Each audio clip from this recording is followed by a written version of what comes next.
Got it recorded.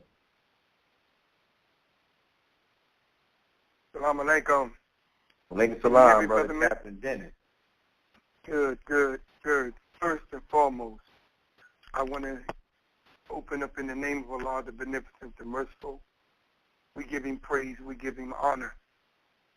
We thank Him for giving us another chance that we may be able to correct yesterday's mistakes. And we forever thank Almighty God for not leaving us championless, that He has given us two mighty champions. One that we know and we call him the exalted Christ, the most honorable Elijah Muhammad, who have made champions.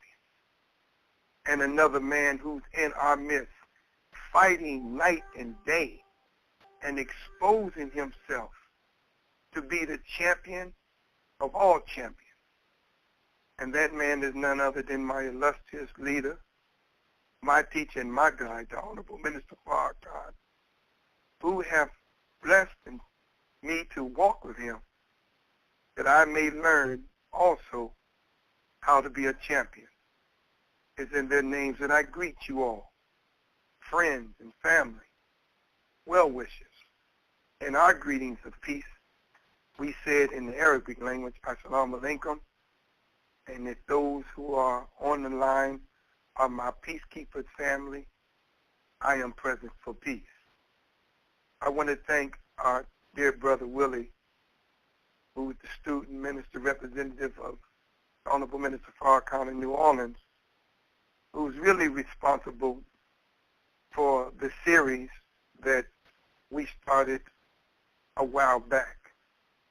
I must first humbly apologize, for there has been a lapse in the weekly series due to complications that was beyond my control. But nevertheless, I wanted to finish this series up with two of the great principles of the word champion. Brother Minister Willie approached me because he felt that God has blessed me with a gift to inspire. He felt that God had blessed me with the gift to motivate. So he asked me, he said, brother, you need to do something and speak and a show or a series and help people who are in leadership positions. May they be over organizations. May they be individuals that are in CEO positions, or they're just striving to be leaders. And I said, well, I had a great sermon that I gave one time. I did a tour. It was called Champion. And so I said, okay, brother. And so we started this series, and I want to thank our student minister, Willie, for inspiring me to do this series. Many have called and texted and emailed and Facebooked us about how inspirational the series have been. And I thank you. I thank you for taking time out your busy schedule to get on this line, to hear what we have to say. And I pray to God that the few minutes we will be together, that you will be inspired to understand that we have to be a beacon light of hope for people who have lost hope. I chose the word champion based upon there was a radio talk show I was a host on in Louisville, Kentucky several years ago. And a caller called in and asked me, I'd like to know, Brother Dennis, what is it that when I see the brothers out on the corner with the paper, they're always very clean, very well mannered, very well just like to know, man, what is it that y'all get that make you that way? And so I said to the brother on the radio show, well, you know, what you're asking me is to give you our recipe. And that's like me giving you the recipe of our famous bean pie. That's just something we just don't give out. I said, but however, if you come out to the meeting that I'm going to be speaking at tonight, I would be glad to share it with you. And that was the beginning of the champion speech. Because what I have come to realize over my many, many years as being a member of the Nation of Islam, gone through my 42 years as the FOI Fruit of Islam, I have recognized that there is not a training and a teaching that have reformed more black men in America than you will find under the teachings of Mr. Elijah Muhammad. It is a very, very great training. And what I was sharing with that audience that night was the principles that make us the men that we are. I realized that the word champion, family, is really the only word that has no opposite to it. You can't find an opposite to champion. Some says, but champion means winner. Opposite of winner, of course, is loser.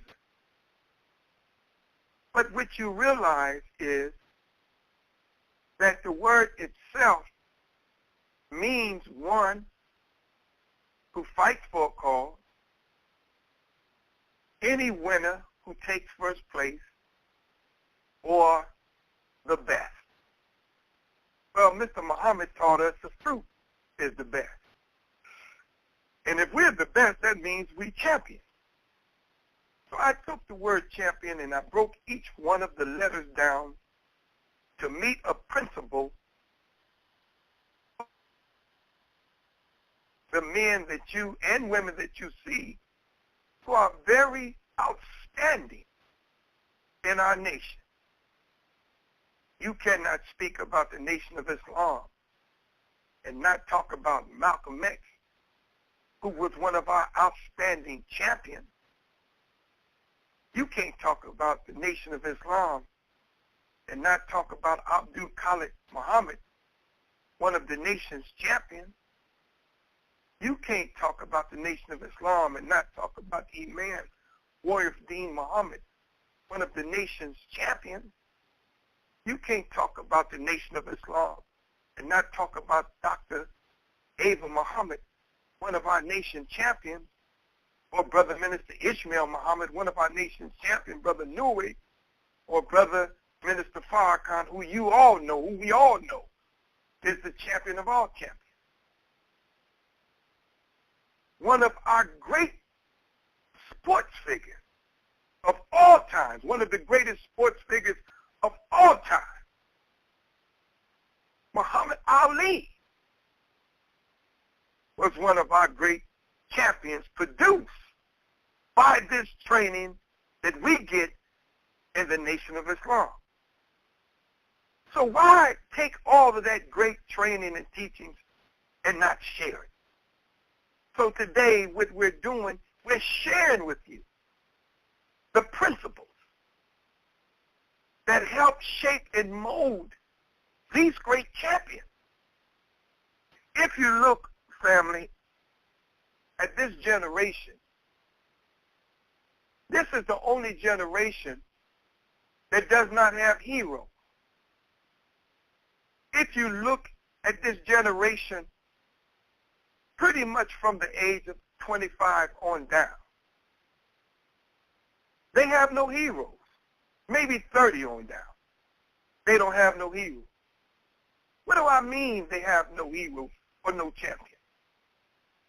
I came up and we had heroes or champions like Dr. Martin Luther King, Malcolm X. We had champions like Muhammad Ali. We had champions like Kwame Ture, formerly known as Stokely Carmichael. We were top-heavy with great heroes and sheroes, Rosa Parks. These were champions. These were our heroes. Ask this generation, who are their heroes? You can't make a rapper a hero. You can't make these sports figures, LeBron James, a hero or a champion. They're championship ball players. But when we talk about heroes, we talk about people that you take as your role model, people that you believe that fights for a cause beyond themselves, people who's willing to give their life for a cause to better the cause, to better the lives of other people. So today, we have to replace what they don't have as heroes, and today, the mom got to be the hero. The father got to be the hero. We must step up and become the new champions for our young people today. We must be willing to fight for a cause that's bigger than us and be willing to give our life for that cause. So as we broke the word champion down to give you an overview of what we started with, we broke the first letter down. The first letter that we brought in the word champions was the word confident. There is no champion. You cannot be no champion without displaying confidence. And what is confidence? Confidence means belief in one's self and belief in one's own power and ability to do. If you don't believe in you, if you don't display confidence in you, then you can never build the confidence in someone else. So great leaders always display great confidence. It is that kind of confidence that makes people follow you. It is that kind of confidence that would make the foot soldier follow the commanding officer in the war. What do you look like? Follow the commanding officer and you're caught in the crossfire and the men looking to you to be led out of this situation or to be led into this situation. And he say, well, what do we do now, Captain? What do we do now, Sarge? What do we do now, Lieutenant? What do we do now, General? What do we do now, Colonel? What do we do now, Major? And then they say, well, I don't know. I don't know. Give me time to think. Then he's got the paper or the map in his hand, and the map is turned upside down, and he's looking all nervous. How could you follow someone who don't have confidence in themselves? But if you found such a leader who is a true champion, they are saved with no uncertainty that we're going into the battle, and this is how we're going to do it, and we're going to win. Now, who's with me, soldiers? We're going to take that hill. That's the kind of confidence that led the men who was with Hannibal. Hannibal had to cross those Alps. And when Hannibal was trying to say to his soldiers that they was going to cross the Alps into Europe and conquer Rome, they looked at Hannibal like he was 14 karat crazy. You mean to tell me we're going to go up in those Alps? But Hannibal spoke with such confidence. And one of the greatest speeches that Hannibal gave as he was talking to his troops, as his back was against the Alps, and the troops was listening to Hannibal, but they could see the Alps in the distance with its snow-capped tops. And Hannibal's words were, what do we tell our women and our children when an enemy come over here to Africa and conquer us and rape our women and make slaves out of our children? That we as men was too cowardly to pursue our enemy? I say to you, it's better to conquer conquer them today unless they make slaves out of us tomorrow. And with that great speech that Hannibal gave, it roused up the troops.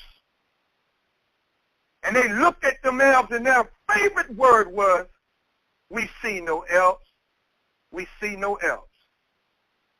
And everybody know that Hannibal led over 160,000 troops in those Alps with 35 elephants. A 6 months to a year journey through the most rugged of conditions to go and conquer Rome. But history would prove that he got at Rome's doorstep. Got at her doorstep. And because the Roman people knew that Hannibal was coming,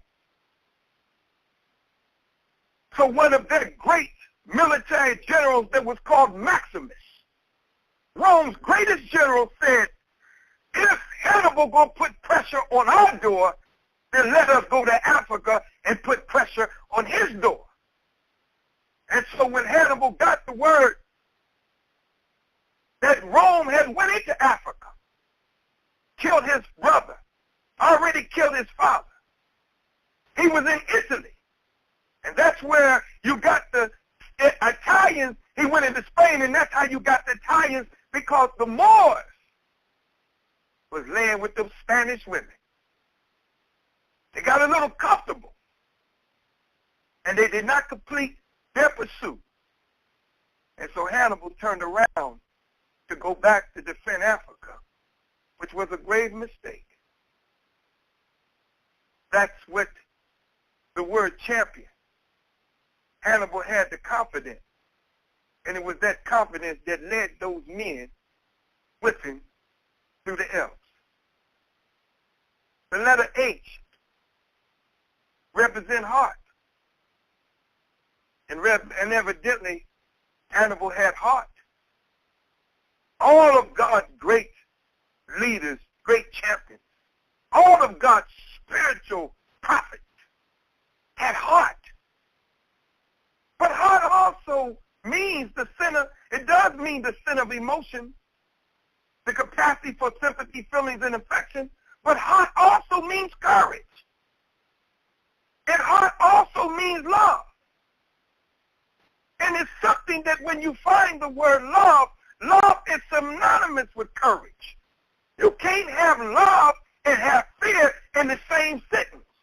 For the Bible says, perfect love casts out all fear. It is the love of a mother that would send her to fight a grizzly bear that had just got her child. It would be the love of a mother that would send her into a fiery burning a building to save her child. It is the love of a father that would take on an army to defend his children and his family. It is love. For perfect love casts out all fear. So the H represents heart, which you must have the love, but without the love, you have no courage. The third principle that we spoke on was the letter A, which represented adversity. Adversity is a condition marked by misfortune, calamity, or distress. We all have had adversity in our life, but we never realized that adversity is a part of life. We broke it down when we talked about the letter A, adversity, that every human being must have a goal in life. You can't exist as a human being and you don't have a goal in life. Because either you have a goal in life or you become a part of somebody else's goal in life. I'm going to say that again. Either you have a goal in life or you become a part of somebody else's goal in life. And if everyone who's listening to the sound of this voice think about in your mind right now, what is your goal in life? What do you want to accomplish in life? What do you want to be in life? When you think about it, you should have a goal. And I'm sure everyone right now is thinking about their goal. And if you do, you have the goal in your mind, so that means you see your goal. You see it, okay? Now what you just did, as soon as you put that thought in your mind, as soon as you pictured yourself with that goal, you had just called into adversity. You have called adversity into your life. Have you ever wondered, how is it that every time you set a goal, there's something that comes up no sooner you say it that stands in the way of you accomplishing that goal? Let's give you a couple examples. Brother Minister Willie talked about how that subject that I gave about adversity helped him to do his fast. Because what came to his mind was, I'm going to do the fast. Today's the day, okay. I'm not eating today. Today's Friday, all right, okay. I'm doing this. And all of a sudden you get a phone call from a family member, your mother, your father, a friend, a colleague at work. Hey, man, listen, we're going to do this business deal today, and we're going to have dinner. I want to invite you over for dinner so we can negotiate this contract. Oh, man, hey, let me take you out to dinner today. Your mother call you, oh, boy, you know I baked that apple pie that you like. I baked that peach cobbler now. I know you was there. I was thinking about you, boy, and I made that peach cobbler. Look what happened. No sooner you said you was going to fast, Mama called talking about that peach cobbler she just made you. Or maybe you want to stop smoking. The goal is today, I'm not smoking today. I'm not smoking today. And as soon as you say that, somebody say, hey, man, you want a cigarette? Ain't nobody ever offered you a cigarette. When you was bumming cigarettes, you couldn't get a cigarette. Or maybe the favorite one, I'm going to stop drinking today. And then somebody want to offer you a drink. Come on, man, let me go. Let's go to the club tonight, man. I got you covered. And the one that I really have problems with myself today, always. See, I was supposed to go work out in the gym today. Going to work out. And I worked out yesterday, put a good work in, was a little sore, really was sore. As I posted one day, I said, pain, the words say pain is nothing but weakness leaving the body. Well, if that's the case, I'm real weak because I had a whole lot of pain working out yesterday. But today I made an excuse. Well, I can't work out today because I got to do this conference call. Adversity just popped up. So my wife went to the gym as I was getting on the line, and she said, after you get off the line, come on, join me at the gym because the gym don't close till 11. So there's really no excuse. So I got to not let adversity beat me today, so evidently, y'all. I guess I'm going to go to the gym after I get off this line. But adversity. And remember, adversity is only you. Look here, adversity is nothing but you making you make your word bond. Isn't that something?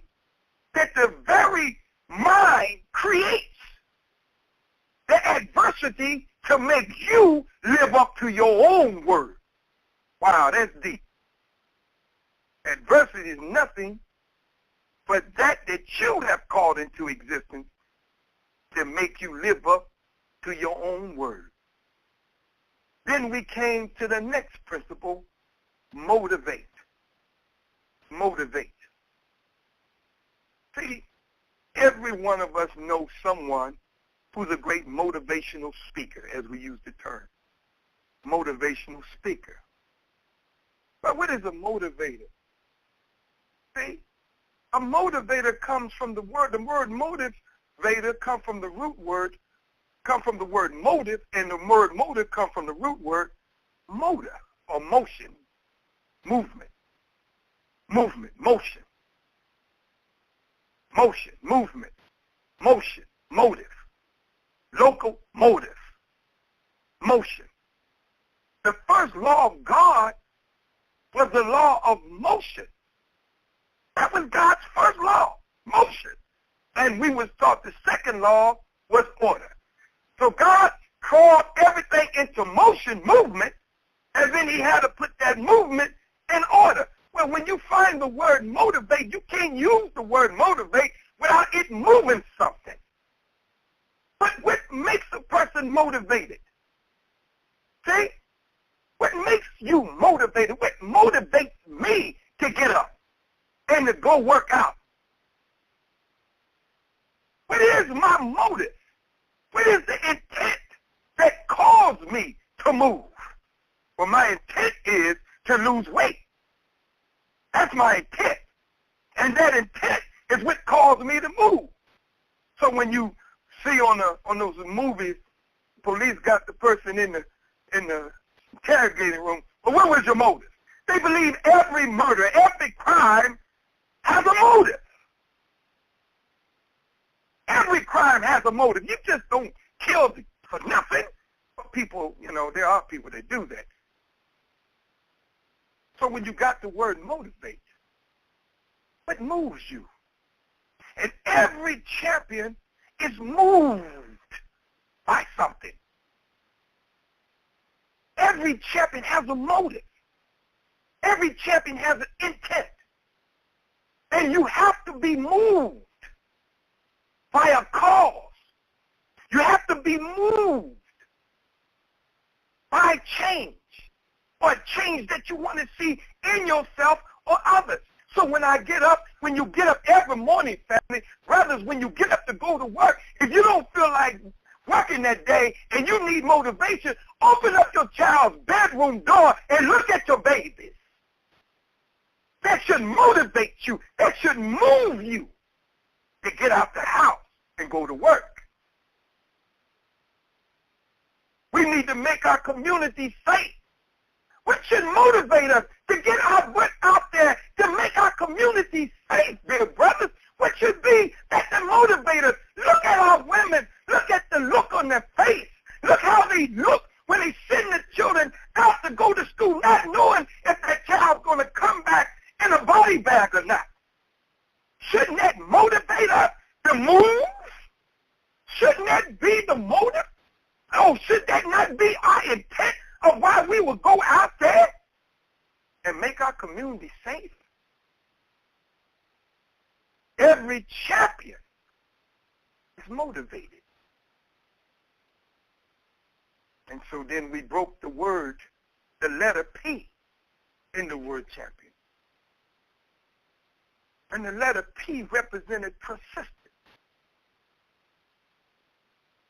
Persistent means lasting or enduring. Tedious, tenacity, constant, repeated. But persistent also means aggressively pursuing a thing. That's the way you have to be as a champion to your goals in life. We must pursue our goals aggressively. We must aggressively pursue our goals. Well, we say, we the Muslims, we're not the aggressor. Well, we're not the aggressor when it comes to the act of violence. But we have a general order that is not a passive general order, but it is an active and aggressive general order. It's called general order number 1. It says to take charge. To take charge of this post. And all temporal property in view. Well, we know to take charge. That's an aggressive action. You don't come in and say, well, who's in charge? Okay, all right, what you want me to do? That ain't what the general order says. You go in and take it. Take charge. Hey, my name's Capt Dennis. I'm taking over all this right now. I want you, brother, fall in over here. Sister, fall in. Listen, blah, blah, blah, blah. Take charge. Who's the police officer? No, you're not going to put your hands on my brother. Excuse me, do you have a sergeant? You have a lieutenant? Get a hold of your sergeant right now. No, sir, brother, hold tight right now. No, we're not going to let him do this. You're not going to do this in this community. To take charge. That's an aggressive action. So we're taught that we should pursue our goals in life aggressively. And you know how we aggressively pursue the things that we want. I said when I gave this principle the last time I spoke, I have never seen a person, a man I know, that have met a fine sister or fine woman. And she said to him, listen, come on over. I'm waiting to see you. I've never, ever met a brother say, I can't make it over there. I wouldn't care if he didn't have a car, he would walk. And if he didn't have a walk, he'd be on a bicycle. And if he wasn't on a bike, he'd catch a bus. He'll harm a bummer. He will get there. He would aggressively pursue it until he accomplished his goal. Well, we need to go after the things in our life that is meaningful the same way we go after the things in our life that's not that damn meaningful. And it ain't got to be a woman. It could be a man. It could be whatever. It could be your career. Somebody say they're going to give you a record deal. You need to get over here and sign this record deal. You don't say, well, I'm sorry, I can't make it. Oh, shoot. That's how you have to be as a champion. You have to aggressively pursue your goals. Nobody is going to make you, nobody's going to give you nothing. So if you want a job, you got to aggressively pursue going to get a job. For the Holy Quran says, man will soon see the end by which he strives for. I don't care what it is. The law of nature will reward you for pursuing anything if you pursue it long enough. I don't care what it is. If it's wrong, if you continue to pursue wrong, you will be rewarded for the wrong that you're pursuing. Because it's a universal law that man soon would see the end by which he strives for. It didn't say you would see the end for which you strive for, if it's righteousness or if it's wicked. You just would see the end. You would meet what you're striving for. So if you meet wrong, wrong would be there to meet you. If you're pursuing wrong, wrong would be there to meet you. If you're pursuing right, right would be there to meet you. If you're pursuing a job would be there to meet you. If you're pursuing fame, fame would be there to meet you. Long as you're persistent in aggressively pursuing your goals, the law of nature has to reward you. But quitters never win. And winners never quit. And then we broke down the principle I, which is initiative. Initiative. Initiative means taking the first step or act towards a thing, to lead into action. See? You can't wait on somebody to do it. We call it the God attitude. The God attitude is, if I don't do it, it won't get done. Stop waiting on a mystery God to come to give you food, clothing, and shelter. The lessons we have as Muslims, will you wait at home and wait for that mystery God? And the answer is emphatically no. Emphatically no. With emphasis, with the word emphatically. Some women say, hell no. We won't wait. And some of our people wait on a mystery God, wait for somebody to come and give them something. You're starved, waiting for somebody to give you. You've got to take the initiative. You've got to take the first step. You've got to take the first action or lead yourself into the action towards that thing. And all champions are great initiators. They're great initiators. They're always initiating something or taking the lead. And that brings me to the two last. And no one knew what these other two principles was. And this is my first time speaking on it, on this series. The O represents opportunity. That is a very, very powerful word. Opportunity. The definition of opportunity is an appropriate or favorable time or condition or season.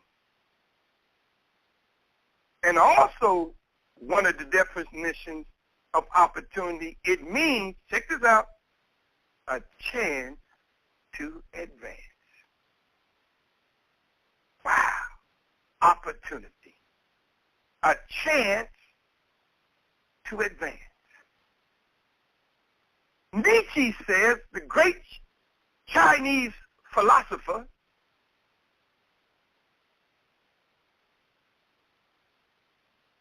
I think he's a Chinese philosopher, Nietzsche.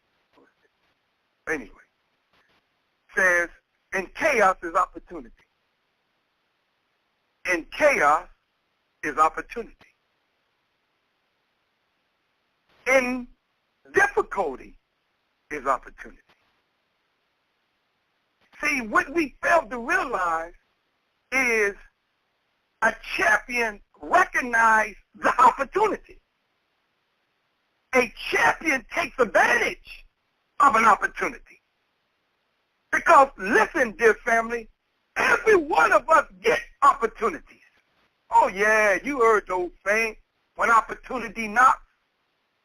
Here's what happens with us. See, opportunity always knocking at our door.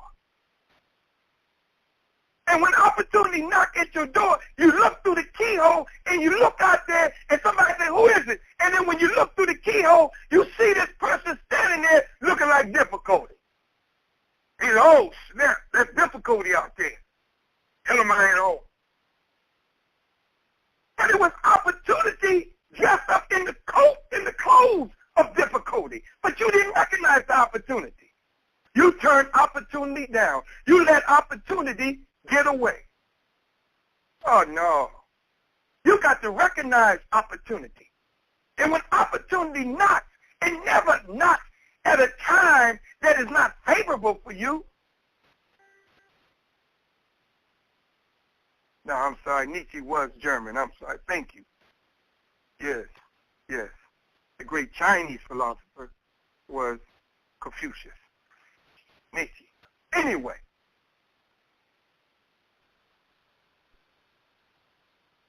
It's always knocking. And our foolish behind never opens up the door. Opportunity don't always come looking favorable. Opportunity comes sometimes in the most difficult times in your life. Give you an example. Woman been in an abusive relationship.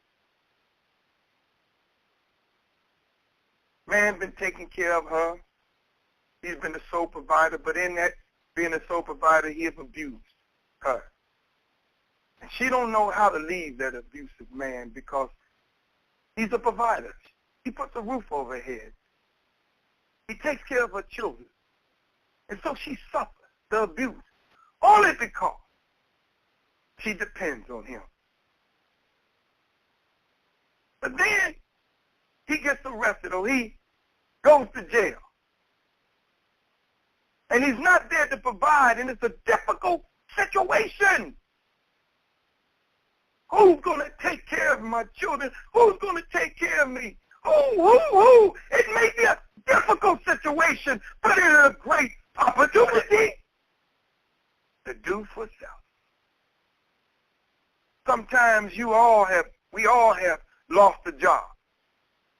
I remember the great motivational speaker, Les Brown, who not only do I know personally as a friend of mine, but Les Brown was one of our great DJs, great radio personalities right here in Columbus, Ohio, WZKO. And oh man, we used to love to listen to Les Brown. And this is in the late 60s. This is in 67, 68, 69. And man, the radio was popping with Say It Loud, I'm Black and I'm Proud. And it was a very turmoil area, but it was an area that black people was beginning to feel good about being black. And Les Brown was that voice that made you feel good being black. But then when Les Brown began to speak into things that was against the wishes of the owners of the radio station. They felt that Les Brown forgot that that was not his lollipop. He's been licking on that lollipop so long, they thought Les Brown must thought it was his lollipop. And so the owners of the radio station, I must not tell you who the color they are, who they are, you already know, fired Les Brown. And I never forget his last day on the radio station, and it was almost like Les was crying, man. Because he built that radio station. He made that radio station. And even though it was a difficult moment in Les Brown's life, it was opportunity. And that opportunity presented Les Brown to learn that he had a gift. That he didn't need no radio station to be great, because the radio station didn't make Les Brown great. Les Brown come great out of the womb of his mother he called Mamie. We all knew Les Brown's mom. He spoke about his mama all the time. And Les Brown became to be known as one of America's or one of our great, great motivational speakers. And the money that Les Brown gets at any one of his speeches could never compare to a year, 2 years, 5 years salary that that radio station was giving Les Brown. But if they didn't cut Les Brown, if it was not for them firing Les Brown, under that difficult moment, he found that great opportunity to go for self. And we all have a story like that. Lord, if I didn't get fired on this job, I'd have never started my own business. But it was difficult. But under difficulty, it produced the greatest opportunity. So, my dear family, the next time that you get a door knock, an opportunity knock on your door, and you look through your keyhole and you see difficulty out there, open up your door and say, oh, opportunity, I know you. I know you come deceiving in the closer. Come on in, opportunity. Have a seat, opportunity, because it is your chance to advance. And so I'm going to go to our last principle. And these are the things that make up the champion. In the last principle of the word champion, the last letter in the word champion is the letter N. And that letter N stands for nation. A nation is a large body of people associated with a particular territory that is sufficiently conscious of its unity to itself and each other. What good would we be that God makes us these great champions and we don't give back to the very body of people that made us who we are? No champion became a champion on their own. There have been significant people involved in every champion's life. Ask each champion, ask every great champion that you know of. And there was somebody or somebody that played a role in the life that got them where they at. You could never be a champion if you don't give back to the very people that made you that champion. What would be a record artist if nobody's buying their record? What would be a basketball game and a basketball star if there's no one that would come to see him play? What great musician would be great if there's no one listening to his music? None of us could be champions without a nation that we believe in, a group that we believe in, a people that believe in us. That's what makes us champions. A people, a nation a family. And as John F. Kennedy coined the phrase, it's not what your nation could do for you. It is what you can do for your nation. On February this month, the 21st to the 23rd, we, the Nation of Islam, will be having our annual Savior's Day convention in Detroit.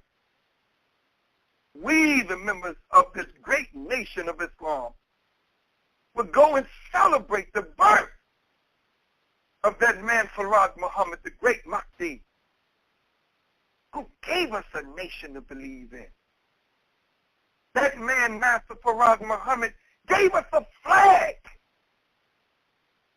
that flies over our nation. We can't believe in America as much as we want to give our heart to America. America always seems to make it as if we have contributed nothing to its growth and development. We have to fight to constantly make ourselves relevant in the eyes of American whites. Even though if it was not for our blood and sweat, there would be no America. But even then, we still in our heart of hearts really don't believe we're truly Americans. We don't really have that true American spirit. Because this nation has not been good to us. I was watching a program called On the Shoulders of Giants. And I was watching how we had to come through Jim Crow, segregation, slavery, and how we had to suffer. And even during the time that these brothers was being ball players, the Globetrotters, and all of the actors, all of the entertainers from Billy D, Holiday, you name them, and how they had to go into certain parts of the South. They couldn't go in certain hotels, and there were certain areas they couldn't go. And everywhere they go and they meet some white folks, they would be called niggas. We don't want you. Why do you hate us? What have we done that you hate us so? As if we brought you into slavery, as if we lynched you, as if we raped your women, as if we woke up your family. Why do you hate us? And we serve you faithfully. How could you say that you truly believe that you're an American? We don't have that true American spirit because America has not been good to us. So when that man Farag Muhammad came and gave us a nation we call the Nation of Islam, a flag, yes, the star, the moon, the crescent, the flag we call the flag of Islam, freedom, justice. I could die for that flag. I could die for that flag. I could give my life for that flag. I could fight for my Nation of Islam. I can die for my Nation of Islam. I can serve my nation. I am a true patriot to my Nation of Islam. So when we go to Detroit and see the leader of the Nation of Islam, the Honorable Minister Farrakhan, the champion of all champions, fighting for our liberation, fighting to show us that God has come and to choose us. You can't get mad because we have been declared God's choice. It's a wonderful feeling to belong to a nation that loves you. It's a wonderful feeling to belong to a nation that gives you freedom, justice, and equality. It's a wonderful feeling to belong to a nation that appreciates your contribution to its rise and development. That's the Nation of Islam that means something to every member of the Nation of Islam and means something to Brother Dennis. So I came back to go to Detroit and be with my family and to see my leader and to get inspired and to get motivated by a champion, that I may leave that convention or leave that Savior's Day with a greater determination and a greater spirit to fight like hell for the liberation of our people. and be willing to give my life at a moment's notice, for Allah's sake and righteousness. I thank you, family. As I close out this series, Muhammad makes champions. And I thank you for giving me this great opportunity to share with you the 8 principles of what makes a champion. Thank you, Brother Minister Willie, for giving me this opportunity, and I hope and pray I have not offended anyone, but Brother Dennis speaks from a heart of passion. To all of my Muslim brothers and sisters of the Nation of Islam and Muslims, happy Savior's Day, and I hope to see you all in Detroit. And to my peacekeeping family, remember, I am always present for peace. If you like what I've done, then please, dear family, please text me, email me. Let me know that you enjoyed this. And if you didn't, let me know you didn't enjoy it. I just want to hear from you one way or another. Just let me know. And our brother normally would put on the recording of this the day after. Tomorrow you'll probably be able to, if you want to listen to it again, you'll probably be able to get it because it'll be pre-recorded. Thank you, thank you, thank you. May God bless you all as I end this series, Muhammad Makes Champions. My name is Brother Dennis, and I am present for peace. Assalamu alaikum. Alaikum salam. Alaikum salam. Allahu Akbar. Allahu Akbar. Happy Savior's Day to all the Muslims. Savior's Day, man. Allahu Akbar. Allahu Akbar. Allahu Akbar. Happy Savior's Day. Happy Savior's Day. What a way to finish it. Is that right, family? Yes, what a sir. way to put a cap on him. What a way. He brought it, man, and that passion was something that inspires all of us. So as he said, man, leave a message on the Facebook page, brothers and sisters, and let them know that you enjoyed it. And we'll be getting word out there.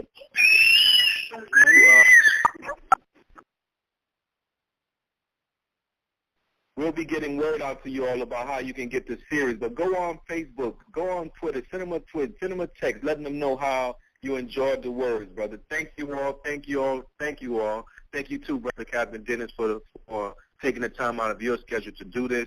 And may Allah bless each and every one of you all. Assalamu alaikum.